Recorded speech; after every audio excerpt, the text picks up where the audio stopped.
Hey guys, welcome back to the AJ Analysis channel where Manchester United are finally back in action, finally back in Premier League action for the first time in a few weeks, of course against Brentford tonight, and the team news has just dropped, so let's get over to it and basically have a look. Apologies that the lighting isn't quite right today, I do apologise for that, but this has been a little bit rushed, I'll be honest. I've been out all day, so this is a little bit last minute, but get in the chat down below, let me know how you guys are doing, how you're feeling, and your immediate reactions to this Manchester United team news. How are we feeling about that? What do we reckon? Do we like the look of the starting 11? Kobbie Mainoo was a slight concern. There was a slight scare about whether or not he would be fit. He seems to be okay to play. Could you guys quickly put in the chat and let me know if you can actually see me or not? Because it's just showing a buffering symbol for me, so if you guys could let me know in the chat, that would be greatly appreciated. Hopefully it is still working. At the moment I can't actually see the chat though, so hopefully it's working. Anyway, we are talking about the Manchester United starting 11. Kobbie Mainoo does start alongside Scott McTominay in midfield. Of course that means no Casemiro.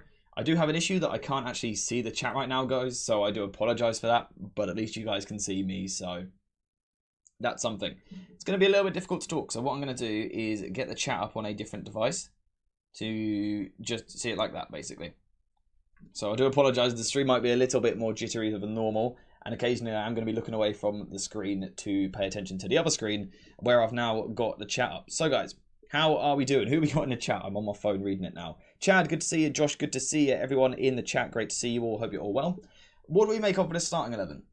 What do we make of it? Of course, it is, I believe, the exact same starting 11 which we saw for that game against Liverpool. Someone saying that's a solid bench. I haven't actually seen it myself, so if you could let me know what the bench is, that would be great. I can't actually switch over to my phone because, like I said, I can't see the chat right now, which is a bit of a problem. I guess the lineup bang on. Yeah, so again, also apologies that we could not do the tactical preview stream yesterday. I just ended up busy, so things happened, but yeah, that happens. Anyway, in terms of actually how I think we can get on in this game, I think it's going to be difficult. I think Brentford are a really good side. I think they're someone who's going to look to press us pretty high up the pitch, you know, put us under pressure from quite early on. They're a really good high pressing side, particularly at Brentford, under the lights. I feel like they're going to be nice and high, squeezing all the way up the pitch and applying pressure pretty much from minute one. We've had our interesting experiences against Brentford over the past few seasons. They haven't always gone too well, and I think something they've always done is pressed us. This squad doesn't seem, or doesn't scream, I should say, players which are going to get us out of those problems. Kobbie Mainoo will be vitally important. What are your thoughts on Victor Lindelof? Let me just read the bench. So we've got Tom Heaton, Kambwala, Maguire, Lissandro Martinez, Amrabat, Casemiro, Eriksen, Mason Mount, and Anthony. That is probably the strongest bench we've had in a while, I would say. There's no youth players on there, apart from Kambwala. But apart from that, that's a very, very strong bench. And I can now see the chat here has finally caught up, which is ideal. The midfield scares me. I assume that would be with the idea of Scott McTominay you're probably talking about there, unless you're talking about the Brentford midfield. I understand the concern with Scott McTominay. I do get it. Could we see Dalot inverting in the first phase into midfield to try and help us? Possibly. I don't know if you guys have watched my tactical preview or not, but I do think Onana is going to be really important today. I feel like if the likes of Lindelof, Varane, Kobbie Mainoo, McTominay, whoever, if they perform well, then it's one of those games where you're almost saying this is why we signed Onana. For these high pressing situations, you need that extra player who can play the ball out from the back. And I said it in my preview, your goalkeeper is your spare man. If the opposition press with 10 players, 10 outfielders, they obviously can't press with their goalkeeper as well. So you do have the spare man when you use your goalkeeper. Onana, in my opinion, is one of the best ball-playing goalkeepers. He's one of the best in these situations. So let's hope that he's able to get on the ball in this game. Occasionally, he'll need to go long, and I think that's okay. I think particularly if Højlund was to peel out wide at times, and perhaps we get Scott McTominay up on the second ball, I think that could be a pretty useful strategy at times to get on that second ball, play from there. Garnacho, Rashford, Højlund running at the back three. So that's definitely something we could do. But if we turn it purely into a game of going long ball, a lot of second balls are going to be dropping into this midfield. Do I trust United to necessarily pick up these second balls? I'm not too sure. And then if Brentford do win those situations, they're quickly out of backline and they'll hurt us. So hopefully we do see an approach where we are calm, playing out from the back. It's not ideal that we have no Lisandro Martinez, but even just seeing him back on the bench is big. And I think it's important not to rush him back. I think it's important that we manage Lisandro Martinez his way back into the team. So, you know, it's disappointing that we don't have him because his skill set is perfect for this game. But at the same time, it's probably for the best for the long term. So I don't mind it too much. I do worry a little bit, though, in terms of the whole idea of playing out from the back. Varane, he's not the best at playing the ball out from the back, and neither is Wan-Bissaka. A little bit concerning. FP is saying that SofaScore has Dalot down at left back, sorry.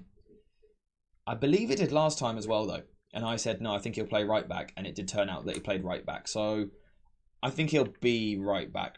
I don't see any obvious tactical reason to change it for this game. And when Dalot's been playing so well there recently, last time out it was this lineup and Dalot was right back.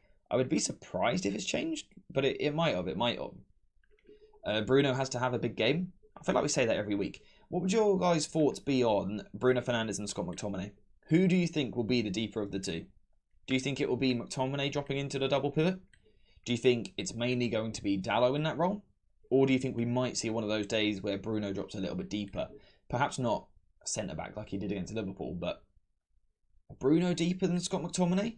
Or do you think Scott McTominay is the one who drops into the double pivot? I'm not too sure. I think, obviously, as always, under Ten Hag, it'll be quite rotational. We'll see a lot of different players in a lot of different positions.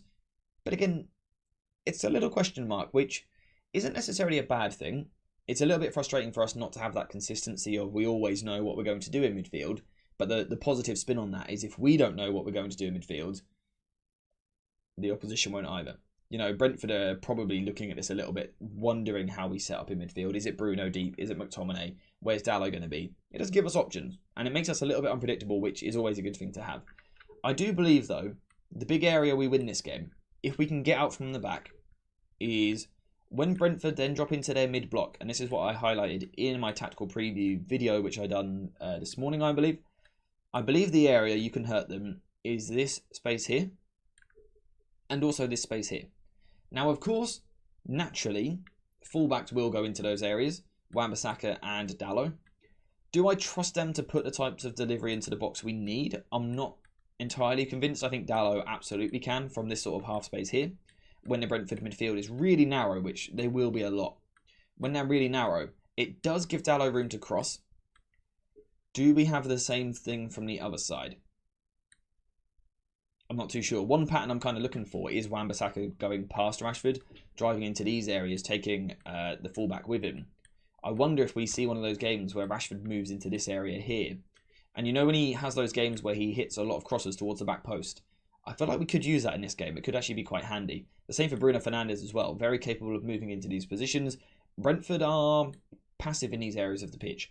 Most areas they are aggressive, assertive, really dominant. This is the one part of their game which I'm not so sure about. They can be just a bit too passive in these areas because they're quite comfortable, or quite content, I should say, because you are outside of their structure. They feel relatively safe. You know, we can see most of these players in his position here. They're taking up a lot of spaces. So they're okay. They've condensed the middle of the pitch. I think they're going to leave these wide areas open. And with Højlund and McTominay, we can exploit that. We can exploit that. Without McTominay, I'd be a little bit more concerned because I would fear that Højlund could perhaps become a little bit isolated.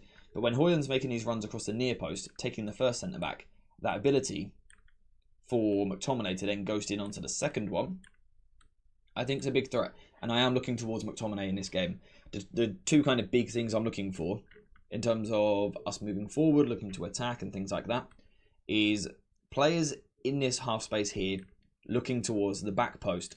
And it's probably not going to be the first runner. I doubt it'll be Højlund that is often the target. But I do think Scott McTominay could be a big weapon in the box for this game, because Brentford has struggled with that in recent weeks. In general, Brentford's form has not been very good at all. Not been very good at all. I can't remember exactly what the stat is now, but if you look at their last 7 games, have they won one? Or is it a draw? I can't remember. Their form really isn't very good. Do you think Wan-Bissaka will play left back until Shaw's back? possibly, unless it changes when Lisandro Martinez is back, we could see the return of Lindelof left back. And Lisandro Martinez comes into this spot here. It could be possible. Would allow Dalot to invert a little bit more. Not too sure. I hope Bruno drops deeper for the build-up and Dalot stays wide for crosses into McTominay and Højlund. So yeah, the other thing I said in my tactical preview is that yes, fullbacks need to provide width in this game, but also at times, I do think they need to come narrow. Because I do think, again, it is these spaces which I'm really looking for. But it doesn't always have to be the fullback. Dalot can be here sometimes, but as you have said, he can go forward, he can go wide. Now can McTominay rotate in? I think this is one of the games where I always say that Ten Hag is quite a rotational manager. Not in terms of lineup, but in terms of the positions they play on the pitch. Players often rotate quite a lot. I feel like that's really going to be what wins this game for us, or it's going to absolutely kill us. Because that rotation is either going to get these players into good spaces. Again, I'm looking at Dalot in this half space. Garnacho's drifted there well recently. That could really be big for us in this game. Like I said, that second runner in the box as well, it could be big for us. The risk at the same time is that if we are rotating too much in these areas and also playing slightly risky football at times, is someone going to lose the ball in these areas? And have we got the wrong players there to defend the transition? So if Scott McTominay has pushed really far forward and we've got Garnacho dropping deep, then we lose it. Obviously, that's not the ideal set of players to transition defence. So that's a little bit of concern. And for me, I do feel, like I said, that those rotations are going to really hit for us and be really good or be the detriment of the team. I'm interested to hear your guys' thoughts in the comments. Nuruddin, good to see you, mate. I hope you're well. McTominay has their number. I'm not worried. Another brace inbound. I've got a feeling he scores. Madhu, good to see you, mate. Also, you're right, mate. Your eyes look red. Do they look red? I can't really see them, I'll be honest. Yeah, I'm good. I am tired. I am just very, very tired. But yeah, I'm good, thank you. I've got a feeling Wan-Bissaka will score a random goal. I'm here for it. I'm here for it. I'm not sure how much I think it will happen, but I would be here for it. I get a feeling this is going to be a high-scoring game.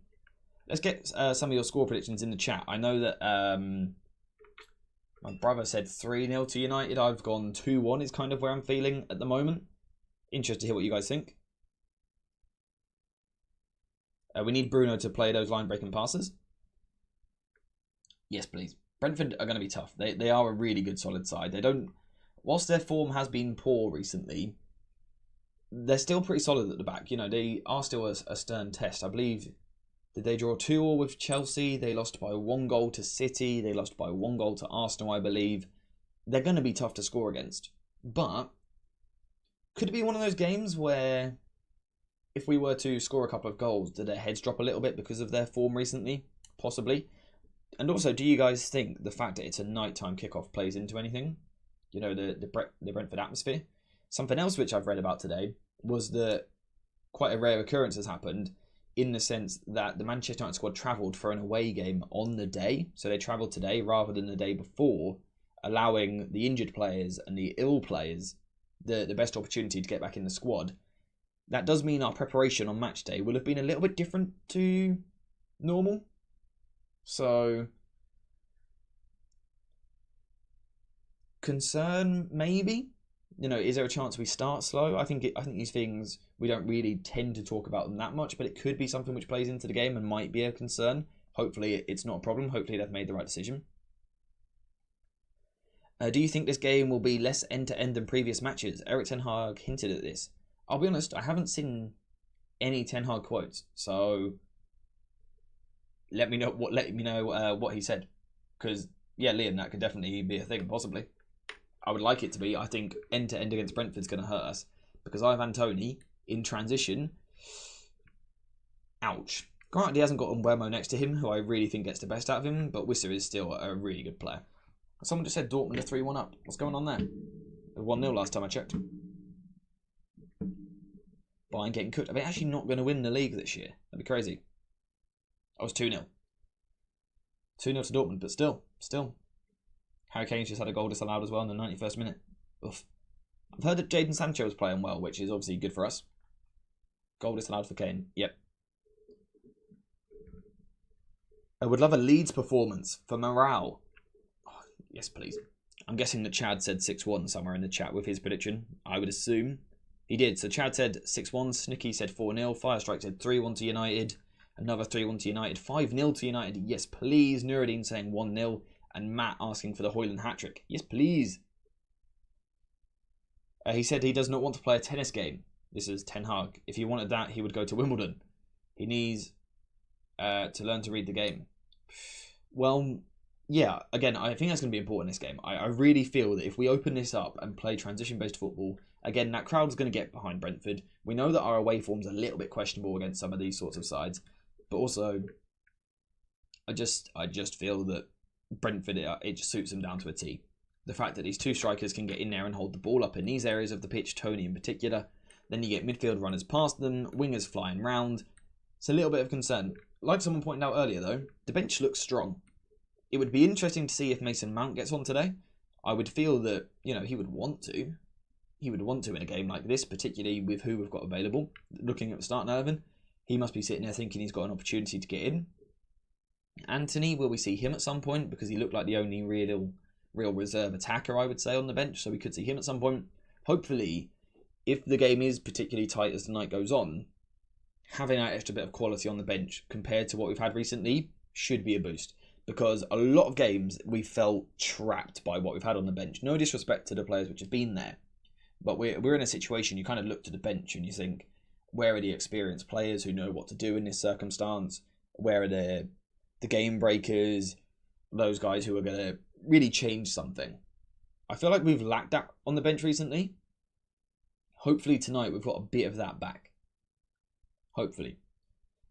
Bruno needs a rest. His performances have been deteriorating. The good thing for Bruno is that over the international break, he only played one game. So obviously there was 2 games. He played the first one and then came back early after it. He got to come home early. So he has had a bit of a rest, which is a good thing. I actually like us playing open in the midfield. We finally started creating more chances than previously, and the narrow back 4 leads to low percentage shots. Yeah, fair point. I think we have been a bit more exciting to watch at times. Normally we're exciting to watch for neutral fans because it means we're conceding 100 chances a game. I do feel that the last couple of games we've looked a bit more exciting going forward. It's going to be good to have Rasmus Højlund as well. I thought he done pretty well in that Liverpool game. Showed some good link-up play and things like that. Hopefully now, though, we've got a sharper Rasmus. Of course, he was only just coming back from injury in that Liverpool game. So hopefully we see that Rasmus we were seeing before his injury, the goal-scoring streak. I believe he can be the youngest player to score in 7 Premier League games in a row. Is that correct? Maybe one of you stat guys can tell me. But hopefully having Højlund sharp should be good. Having Bruno Fernandes sharp. Rashford barely played over the international break. Garnacho did play the other night, to be fair. He got his first start for Argentina. But we've got a slightly fresher attack than what we would normally have. Compared to in recent times, our squad's looked rough. And we're going to need this. We're going to need a fresh squad because we've got a tough spell coming up. Chelsea Thursday, followed by Liverpool next weekend. It's a little rough. The Liverpool game showed that our squad can have very good quality. I agree. It just annoys me when they have a performance like that and then lose after. Let's hope they can keep it up. On that, do you guys feel that the international break came at a really good time? Because it means we've had the Liverpool high, if you like, for 2 weeks? Or do you feel like it's a bad thing because we won in that game and weren't instantly able to take it into the next one? Because we've kind of had this good feeling for a few weeks now because the last game was a win. Would you have liked to play 3, 4, 5 days later to keep that momentum going? Or is it a good thing that 2 weeks later we've won the last game? Interested to hear your thoughts. So Højlund would be overtaken Joe Willock. Nice record to have. I think it's a good thing because our players were able to have a rest after that 120 plus minute Liverpool game. True, that game was intense. Another good point here from Zach. We got a lot more players back. Again, Mason Mount should be much closer now. I'm assuming he's trained a lot more. And also, again, Lisandro Martinez, him being back. Casemiro, him being back. I know they're only on the bench, but they're back in the squad. And it gives us much more to play with over the next few weeks. You think Bruno being sent on a small vacation being crucial for him? Yeah, I think it's huge that he did not play 2 games in the international break. I think it's big for Rashford again as well. We know he's had a knock recently. How many games did Rasmus play? I didn't actually keep an eye on that, I'll be honest. Could someone educate me? Please and thank you. I feel like they would have let us down if we played right after. I'm usually positive, but a rest and reset was good. Players got rest and Hoyland Mount given more time to recover from injury. I think overall it weren't a bad thing at all. A good thing, the positivity and the rest could set us up for a good run of games. I guess we maybe don't truly know the answer till we watch that team come out. Voice crack. Come out tonight and play. We probably don't really know the answer until we watch the team. Really interested to see. Really interested to see. I'm also interested to see, from a tactical point of view, what Ten Hag has taken from that Liverpool game. Because the talk all season has been that we can't press high with this lineup and that we can't go man to man. Yet we went and done it against Liverpool. Now, granted, again, context, it was a tired Liverpool side and it was a rotated Liverpool side. They were hit by injury a little bit. But we still went and done it to them. Even when Maguire was on the pitch, who people would say can't play in a high line, which I personally agree with, he played, and we were still in a high line. We were man to man. Interested to see if Ten Hag takes anything from that and looks to apply it to the side more regularly now, or if he will kind of refer back to normal tonight, go back to the normal pressing structure, to normal in possession play. I'm interested to see what he does basically, and again, interested to get your thoughts. Hey AJ, just joined the live stream. Good to see you, mate. I hope you're well. What do you think about the lineup and score predictions? My score prediction is 2-1 to United. In terms of the lineup, I'm pretty content. The same as the Liverpool game. I said in my tactical preview that I probably wouldn't make any changes unless they were forced. Good to see that Kobbie Mainoo is okay to play. Let's just hope we're not kind of forcing that. Apparently had illness the other day. Hopefully we're not playing him when he's not ready to. We need to protect the lad. But yeah, I don't mind the lineup at all. Lindelof and Wan-Bissaka concerns me a little bit in terms of Wan-Bissaka facing a high press, Lindelof facing strikers, Rafael Varane facing a high press. There are concerns in there, but it feels like that's the case every time United play. The more important thing, rather than the 11, is going to be the positioning of those players. How we look to approach the game in terms of how much of the ball we keep, how direct we play, all of that sort of thing. Tron, good to see you, mate. Good to have you in the chat. I hope you're well. What do you make of the lineup? What are your thoughts? You think it gives Ten Hag a bit more confidence to take risks when chasing results? Yeah, so perhaps it's not something we'll see implemented from the start of games, but perhaps as games go on towards the latter stages, that's when we might see that risky approach come in again, possibly. Also, by the way, guys, I've just seen we've only got 22 likes on the stream. I'm tired and I've done this stream for you guys. If you could like it, I would really appreciate it. I would really appreciate it. I'm on my last legs here. I don't have a problem with the lineup. I just think it's massively boring. Yeah, fair enough. What would you change about it? What would you change about it? Do we think Tony is going to turn out on this game to try and push for a signing? I believe, did Fabrizio Romano talk about us being linked with Tony again in midweek? I feel like I saw that somewhere, not on his Twitter page, but on someone else's. I think Tony will turn up, to be honest. I think if he pins himself on Lindelof, we might be in for a long night. Concerns me a little bit. I think he'll perform just because I think he's a great player. I really like watching him. I think he's very impressive. I need a drink, as you guys can probably hear. Who do you think Mount comes on for? See, naturally, my instinctive response to that would be McTominay. That kind of box-to-box midfield role, that connector role, I could see him coming on for McTominay. At the same time, I also think that we need to protect Kobbie at some point. So he could come on for Kobbie.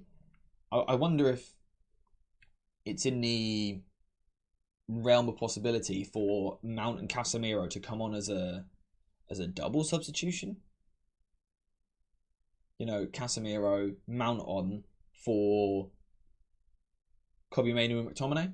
That could be possible. Apologies for the lag there, by the way, guys. Watching with a beer today. Living your best life. Hope you're enjoying it, mate. The more I think about it, he is an excellent Kane alternative. I think Tony, of course, the level is not Kane. But profile-wise, I think he's the closest thing to Kane out there in the market, in my opinion. His hold-up play, the way he uses his body, his passing ability is really underrated. I think he is a good Kane alternative. The problem is he's going to cost a lot of money, I would have thought, but it's difficult to say no to him if it's doable because he is so good. He is so good. The only thing with someone like Tony is, would he want to be on the bench? Not sure. Likelihood is Mount for Mainu, then McTominay moves to defensive midfield. Yeah, so obviously that's the other possibility, that Cobby comes off again just to protect him. Mount goes a little bit higher. McTominay comes in here, but that would concern me a little bit, because we know that Ten Hag doesn't like him here. He plays most of the time almost anyone but McTominay here. We've seen Bruno play deep instead of him. We've seen Mount play deep, Eriksen, everyone but McTominay basically. So it would be a concern. It would be a little bit of a concern if something like that was to happen. But yeah, we'll have to wait and see. First time catching you live. Thanks for the content. Thank you very much for the kind words, my friend. I hope you have been enjoying the content. I hope you enjoyed the stream as well. I do stream before pretty much every United game. There's the occasional one I miss, but I do stream before as many of them as possible. And I tend to stream 2 to 3 times during the week. So I hope you enjoy the stream, and I hope you can be involved in more of them. It's good to see you, mate. And I hope you are well. Interested to get your thoughts on this lineup. Double sub seems more likely. Casemiro and Mount on for Mainu and McTominay. What are your thoughts on that? Making a double sub, because obviously I've suggested it, or suggested it is something we could do. Does it work? Do you have concerns over, you know, especially midfield, a key area of the pitch, taking 2 players off at once and getting 2 new players in the sense of course, there's fresh legs, which is a good thing, but 2 players which aren't up to speed with the game, to drop them in, is that a concern? Or are you okay with it? Interested to hear. McTominay everywhere is bad, but Amrabat seems worse. You guys know my thoughts on Amrabat. I still think he can play a role in this team if the team is set up in a certain way. At the moment, I don't really think the team is set up in that way. So I think we're never really going to see the best of Amrabat. It's disappointing. I think it could have been a lot more. But I don't think he stays beyond this season. I think it looks really unlikely right now. 10 things. Good to see you, mate. Hope you're well. Good to have you in the chat. Score predictions. I would love to hear it from you, my friend.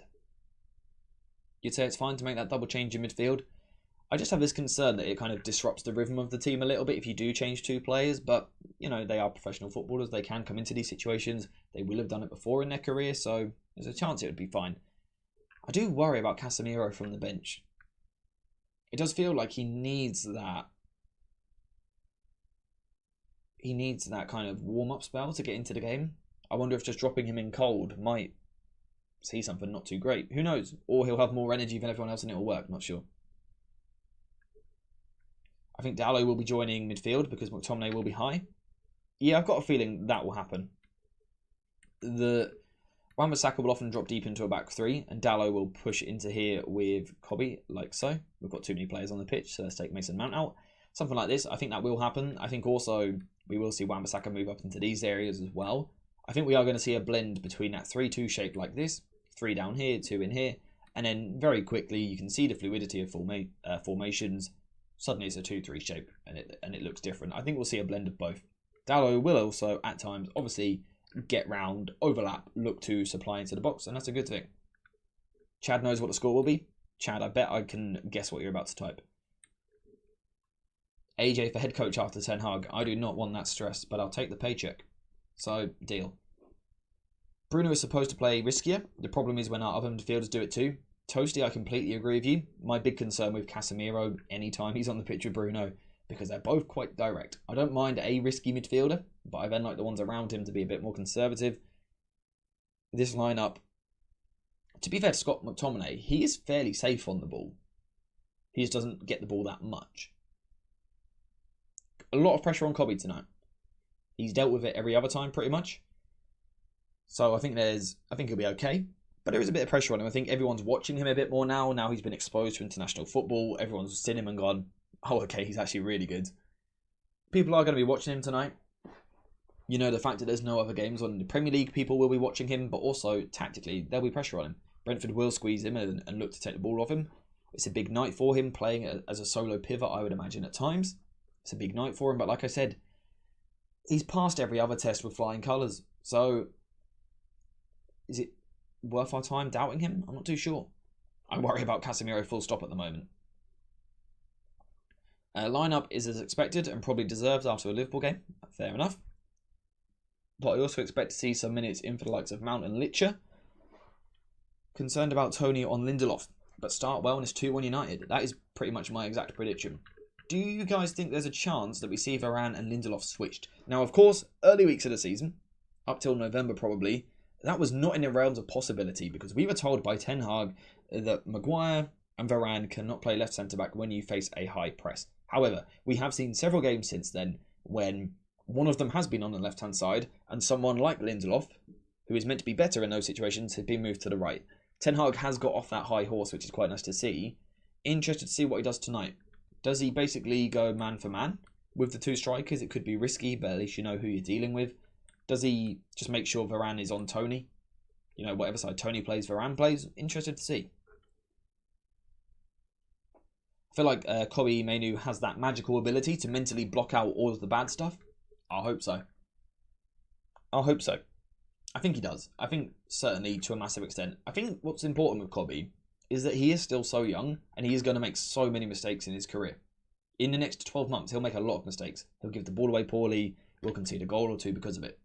It happens. He's a young footballer. Guess what? He's a human. He makes mistakes. It's almost like we all do that. It's about the reaction. And one time I have seen him make a mistake was West Ham, where he gives the ball away for one of the goals. And the reaction was that day brilliant. He straight away got back on the ball. He was demanding the ball. He wanted to play. But in the game since as well. So he'll have setbacks. The big setback he has faced so far is the injury and then that mistake. And he's bounced back from both well. So I think he'll cook. I think he'll be fine. I just hope they don't abandon him out there. Yeah, it's crucial. It's crucial. We've got to have players around him. In possession, but also out of possession. You've got to get players around Kobbie Mainoo. Set pieces, I'm afraid. Yeah, Dan, I think you're onto something there, to be honest. Because I look at that team in terms of United, and I don't see a lot of height. We're looking at Højlund, McTominay, Varane, Dalot and Lindelof being okay. Not sure. Varane is the player who has completed the most weak-footed passes in the whole of the Premier League. That's why he seems to thrive in any of the centre-back roles. Yeah, and that's been my opinion since the start of the season. That he should play left centre-back, or he can do it. And so can Maguire. Finally, Ten Hag seems to have accepted that. So we won on that one, I guess. We finally got him to stop being so stubborn. Andre Onana on Brentford, apparently, we've got something for them. Oh, wow. Andre, do tell us, my friend, what have you got for him? What have you got for us? I'm looking forward to seeing it. I'm looking forward to United being back. It's been a long time. 2 weeks is too many. Of course, several weeks now since we played in the Premier League. Points have been dropped by those around us since we last played. The Spurs and Liverpool. No, Spurs and Villa dropped points before the international break. What was the Villa Wolves score? Does anyone know? Was that 1-1? Or am I? Oh, it's 2-0 Villa. No, it didn't go our way, so. Onana collab, AJ. Maybe one day. Maybe when we have more than 52 likes on the stream. Just saying. Nuruddin, my eyes still look red. I've got me self-conscious now, mate. I think McTominay's late box crashing runs will be important today. Agree. I put money on him getting a goal from a cross. Yeah, okay, guys. Goal scorers. What do we reckon? Because I think United win 2-1. I think Wissa scores for Brentford. I'm not saying the order, but I think Wissa scores. I think McTominay scores. And I've got a feeling. I don't know. I've got a feeling Rashford's going to score. That's what I'm kind of leaning to at the moment. Garnacho goal for us. That'd be nice, as always. What is the rest defence shape you are expecting? To be honest, I'm not expecting a specific shape. I think it will change quite a lot. At times, Kobbie will be caught high, and it will basically be a back four rest defence, which is questionable. At times, it will be, you know, one of the fullbacks has dropped. The other one's in here, so it'll be more 3-2. Then on another occasion, that fullback will be high, so it'll be a 3-1. Then another occasion, the fullbacks will be either side of Kobbie, which could leave us with a 2-3, but also easily a 2-1 if we're too open.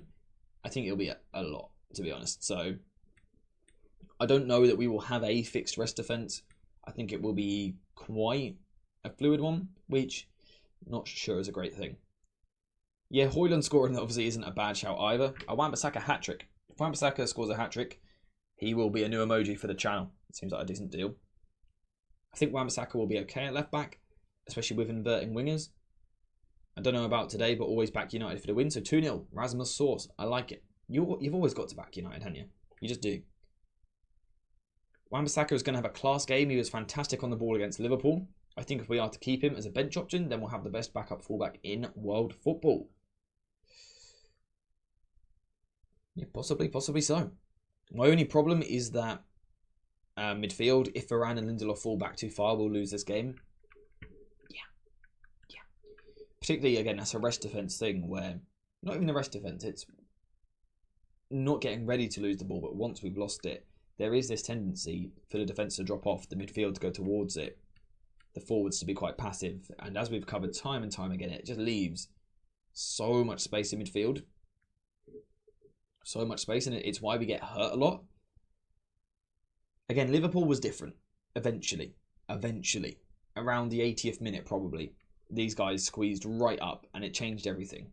Does Ten Hag learn his lesson from that? It's not necessarily even a case of learning his lesson. Does he trust the players from that? Not too sure. I don't know if I would, truthfully. Do you trust Lindelof and Varane to play a high pressing aggressive line? I'm not sure because I don't know that it suits what they want to do, so it'll be interesting. I think it'll be 3-1, but I've got a feeling Morpay may come on with Brentford down 2-1. He'll cause havoc, score and start the United capitulation. As long as we win, I'll take it. Let's just win. Anyone else got any predictions for the game or things they think they're going to see during the game? Not necessarily goal scorers or anything like that. Little patterns you think you're going to see? Obviously, I've said about these kind of two spaces out there. Is there anything which really worries you about that Brentford side? Let's take set pieces out. Let's take Tony out because we know they're a threat. Anything else which troubles you that much or not too bad? Patrick saying 2-2. That would hurt. 2-2 would hurt. Let's have a look at the table real quick. I can't actually get it on screen right now, but let's have a look. So Villa are on 59, but they've played 2 more games than us. Spurs are on 56. They've played 1 more game than us. We're on 47. So if we win tonight, we'll be 6 points off Spurs, 9 off Villa, but Villa would have played 1 more.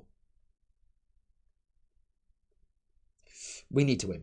If we want top 5, we need to win. Pretty much every game now. The green kit screams L and I'm fighting it. You've got to fight against it. Callum saying 3-0, as he said all morning now. Honestly, I like it. Rashford, Dalot, Garnacho. Ooh, a Dalot goal. Dalot goal would be lovely. Out of the teams that have played today, none of the away teams have won. Is that true? This game's really troubling me. I'm always worried by Brentford, I'll be honest. I think a lot of people just look at the name of Brentford and just assume we United, they're a smaller club, we're going to beat them. It's not as simple as that. We know that. We know it's not that simple. I think our defensive transition will be 7 players running after 3 Brentford attackers. Patrick, you might have just given the best analysis I've seen on this channel. Better than anything I can do. Lewis saying 3-0 with a Højlund hat-trick. How much do you guys think performance is important tonight? If we win 1-0 and it's scrappy, do you just take it? Or do you want to see us go out and play? Obviously, at the end of the day, the win is the most important thing. But how much do you feel there is a need for a performance? Or is it that stage of the season where it doesn't matter, we just got to get over the line, get some points, get in Europe, go again next year sort of thing? I'm interested to hear what you think, because it's always frustrating. When you win, obviously that's a good thing, but those poor performances, they do take something out of you. They almost make the wins harder to celebrate because you don't enjoy watching them as much. I think we need to end the roller coaster. So almost just like steady. I think I would agree with that. I'm not expecting us to go and blow Brentford away, but it would be nice to see, like I said, at the end of that roller coaster, just a steady performance. I'm not asking us to go cook them, just nice and steady. Decent setup, we look decent on the ball, decent in transition defence, decent on the press, and we get a decent result. I'll take decent all round today, I'll be honest. Just good signs of everything. I'm not asking for too much, I don't think. Just decent signs everywhere. Like you said, to stop that roller coaster of we're up, we're down, we're up, we're down, we're up, we're down. Just a win, but let's keep the ball. I like it. Ten Hag needs to show Ineos something. Also true. You know, we don't know the situation, but I would imagine he is almost auditioning for the job at the moment. So yeah, perhaps Ineos want to see something. Who knows? Who knows? Who knows? Does anyone have anything to say before kickoff? If not, I need to go and get set up analysis-wise to watch the game. So is there anything else you guys want to say? I'm happy to quickly cover it before we leave. But if not, it's absolutely fine. How many likes are we on? We're on 58 likes. We love that. We love that. I've just realised I've had ads on the whole time. Apologies if you guys have been having a lot of adverts. These things happen. Yeah, has anyone got any last minute questions before we get into it? Anything last second? 10 things saying 4-1. We love it. No one's got anything? Okay, in that case then, we're going to wrap the stream up there. I reckon 2-1 Manchester United. Video on the game will be out fairly early tomorrow morning, I would hope. But it won't. Probably like 11 AM UK time, you'll probably see a video on this game. Looking forward to that. Do you think we'll see Garnacho and Rashford on the same side? Not permanently, but I think we could see it in moments. Like we've seen in kind of glimpses in recent games where Garnacho makes this sort of run. Yeah, we could see that. And hopefully we will, because it's worked well when we've seen it. I've quite enjoyed it. But yeah, apart from that, we are going to finish there. So, basically, enjoy the game, guys. If it's a good game, enjoy it, relish it, love it. If it's a bad game, it's only a game of football at the end of the day. Don't let it completely ruin your day. Afterwards, chill, do something to take your mind off it, play a game, talk to family, watch a film, whatever it is, watch a different game. Don't let it ruin your weekend, alright? Don't let it ruin your weekend, whatever happens. I think we're going to get a win.